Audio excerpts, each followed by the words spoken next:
नमस्कार, प्रणाम। आज की वीडियो बहुत ही इम्पोर्टेंट होने वाली है दोस्तों।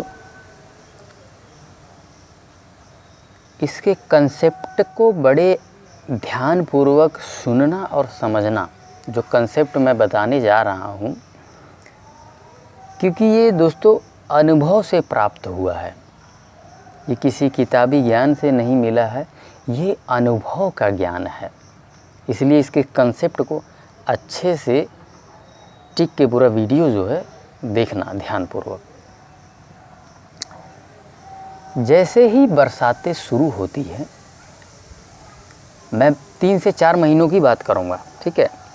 इस दौरान होता क्या है, बरसातों से लेके सितंबर अक्टूबर के बीच हमारी बॉडी में किस तरह के बदलाव आते हैं। ध्यान रखें कि हमारा शरीर पूरे साल एक जैसा नहीं रहता है, इसलिए हम भोजन भी एक जैसा नहीं कर सकते हैं।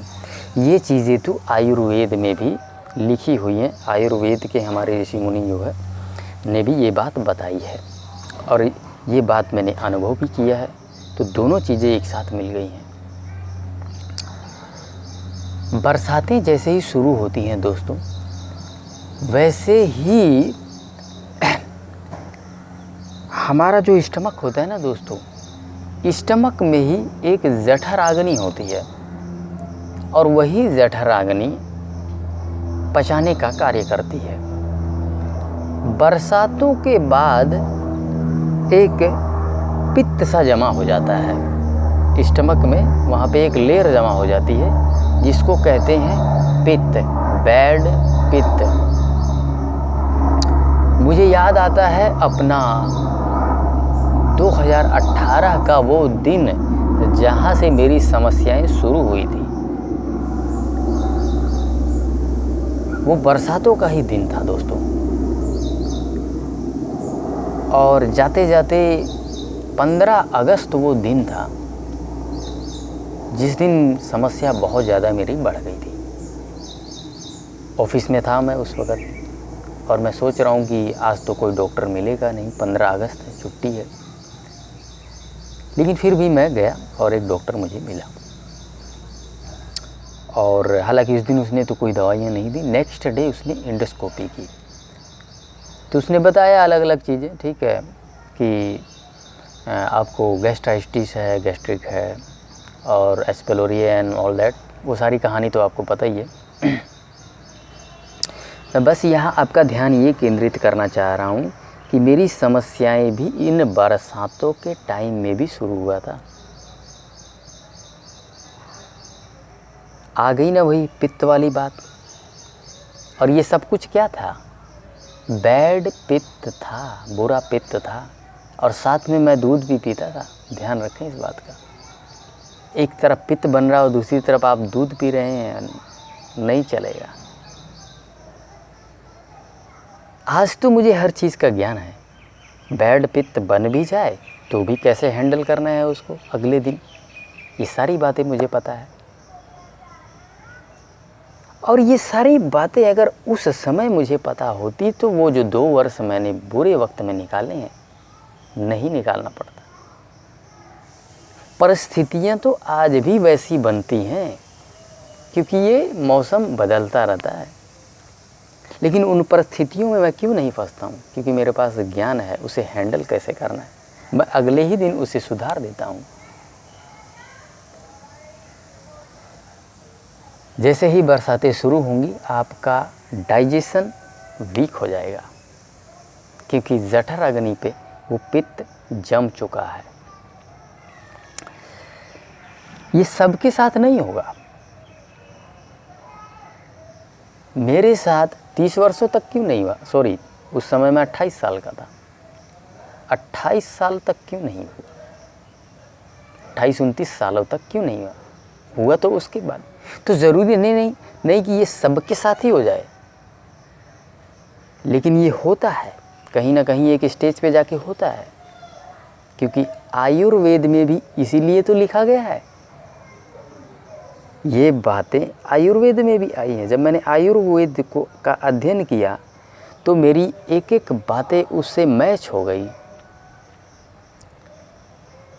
कि ये बात बिल्कुल सत्य है कि पित्त, बुरा पित्त इसी टाइम पे बनता है, बरसातों से लेके सितंबर तक, और सितंबर में जाके पूरी तरह वो कुपित हो जाता है। वो पित्त जो है पूरी तरह भड़क जाता है। और यही कफ को भी लेके, कफ जमा होता है सर्दियों में, ठंडियों में, और फरवरी में जाके एकदम कुपित हो जाता है। इसी तरह से गैस का जो सीज़न है दोस्तों, गैस जो ज़्यादा बनती है वो आपको बनेगी इन्हीं बरसातों के टाइम में, ठीक है। तो इसको हम ठीक कैसे करेंगे? लंबी बीमारी होने से पहले ही हम इसे क्योर कैसे कर लेंगे? वो जो पित्त जमा है उसको साफ़ कर दीजिए। जो लेयर उस पर जम गई है, जो आपकी जठराग्नि को जिसने ढक लिया है, जिसकी वजह से जठराग्नि प्रदीप्त नहीं हो पा रही है, भोजन को नहीं पचा पा रही है, उसको, पित्त को आप हटा दीजिए ना, अपने आप जठराग्नि प्रदीप्त हो जाएगी। और यदि आपको कब्जी है, कॉन्स्टिपेशन है, तो एनीमा करके नीचे से मल को निकाल दीजिए और ऊपर से ग्रीन जूस लीजिए, ताकि आपका स्टमक, इंटेस्टाइन और कॉलन तीनों साफ हो जाए।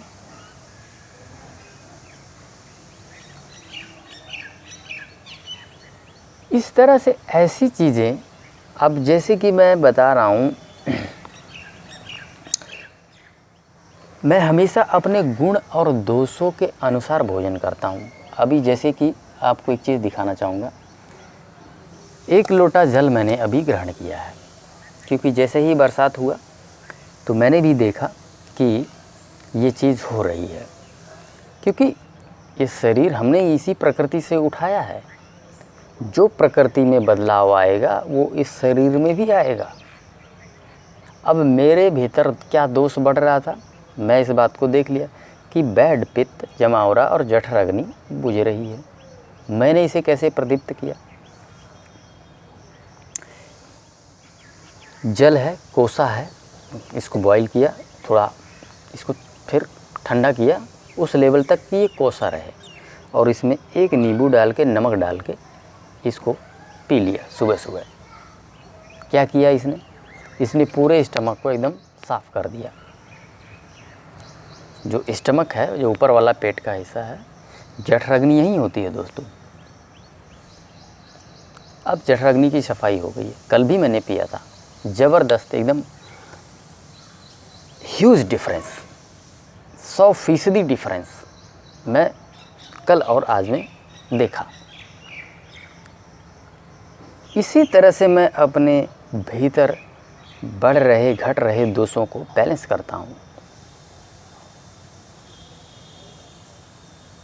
ज़रूरी नहीं एक बार जो व्यक्ति स्वस्थ हो गया वो हमेशा रहेगा, नहीं रहेगा, क्योंकि इसी प्रकृति से इस शरीर को उठाया है आपने, और इस प्रकृति में निरंतर बदलाव हो रहा है। तो आपके भीतर दोष आएंगे ज़रूर, लेकिन यदि आपको ज्ञान है तो उन दोषों को कैसे हैंडल करना है आप कर लेंगे। और जब ज्ञान ही नहीं है तो यही कारण है दोस्तों कि कहीं ना कहीं हम जीवन में बीमार ज़रूर पड़ते हैं, लेकिन एक ज्ञानी पुरुष नहीं पड़ता है, क्योंकि वो अपने दोषों को सम कर लेता है, हैंडल कर लेता है। बीमारी बढ़ने से पहले ही उसे वहीं पे समाप्त कर देता है। होता क्या है देखिए, जब आपका यहाँ बैड पित्त जमा हो जाता है स्टमक में, तो एक तो आपको भोजन में रुचि नहीं रहेगी और आपका उल्टी का मन करेगा, खाना पचेगा नहीं। पचेगा कैसे? जब जठराग्नि ही बुझ गई है, जठराग्नि पे तो एक परत लेयर जम गई है, तो वो जलेगी कैसे और खाना पचाएगी कैसे? तो ये सारी चीज़ें होती हैं दोस्तों। और ये चीज़ें न केवल बरसातों में तो मोस्टली ये होगा ही होगा, ठीक है, अन्य सीज़न में भी ये हो सकता है। तो उसका भी ट्रीटमेंट इसी तरह से करेंगे आप कि स्टमक को आप पूरी तरह से साफ़ कर देंगे, ठीक है। किससे सफाई होगा? खट्टी चीज़ों से होगा। जब मैं घर गया था अभी पीछे, जो लोग मेरे साथ पुराने से जुड़े हुए हैं, तो उस दौरान भी मुझे बैड पित्त जो है जमा हो रहा था। मैंने कैसे दूर किया था आपको याद है? आम जो है, कच्चा आम उसका रस मैंने बना के सफाई की थी स्टमक की। जो लोग पुराने जुड़े हैं उन्होंने देखा होगा कि मेरी मम्मी ने उसको कूट के बनाया और फिर मैंने उसका रस निकाल के 1 लोटा पी गया और एकदम से साफ़ कर दिया यूँ।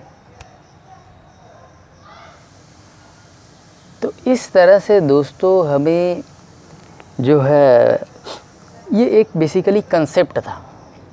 चीज़ों को आप समझने की कोशिश कीजिए। ये एक कंसेप्ट था कि किस तरह से हमने बैड पित्त जमा हुआ और उसको निकाल दिया। इसी तरह से कफ का भी साइकिल चलता है, इसी तरह से गैस का साइकिल चलता है। इन पूरे वर्षों में ये साइकिल यूं ही घूमता रहता है।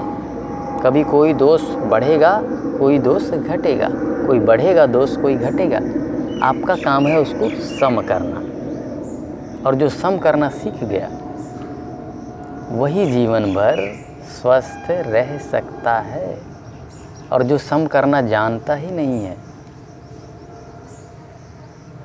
तो फिर उसका दोष कभी कोई बढ़ जाएगा तो कभी कुछ घट जाएगा, क्योंकि ये प्रकृति है। प्रकृति में तो निरंतर बदलाव चल रहा है और आप एक जैसा रहेंगे तो ओबियसली एक दोष बढ़ेगा, एक घटेगा। आप एक जैसी चीज़ें खा रहे हैं तो एक जब सीजन बदलेगा तो वो बढ़ जाएगा, वो घट जाएगा।